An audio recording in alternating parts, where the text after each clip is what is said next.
আসসালামু আলাইকুম প্রিয় ভাই ও বোনেরা, আপনারা দেখতে পাচ্ছেন আমার শখের দুটা টিয়া পাখি।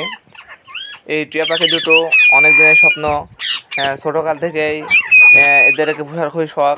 ছোটোকালে আমার আব্বু পুষতো, এরা আমার কান্দে বসতো, খুবই ভালো লাগতো। মিঠু আমরা একসাথে বেড়াতাম। মিঠু তারপরে সে মিঠু হঠাৎ করে এই টিয়া পাখিগুলো বিচ্ছিন্ন হয়ে যায় কোনো এক মিঠু সমস্যার কারণে।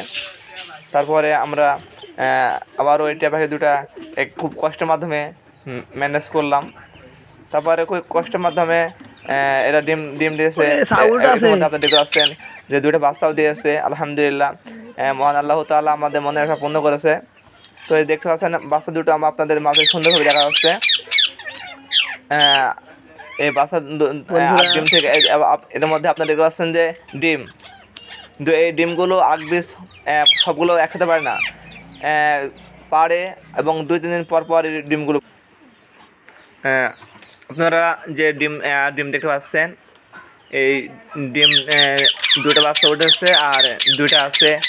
এরা বীজ ডিম পারে, এ কারণে সব বাচ্চাগুলো একসাথে ফুটে না গো। তাই আলহামদুলিল্লাহ এগুলোও ডিম থেকেও বাচ্চা ফুটবে, এই ডিম থেকেও বাচ্চা ফুটবে। এবং এই টিয়া পাখির মাগুলো খুবই এই কাছে গেলে তারা চেঁচামেচা করে, মনে করে যে আমার বাচ্চাগুলো হয় নিয়ে যাচ্ছে। এজন্য মিঠু এরা খুবই চেঁচামেচা করে, মিঠু মনে করে যে বাচ্চাগুলো নিয়ে চলে আসছে। এরা খুবই ভয় পায়। সবার কাছে আমার একটি বিশেষ অনুরোধ, সবাই আমার এই চ্যালেঞ্জটা সাবস্ক্রাইব করবেন। আশা করি ভালো থাকবেন।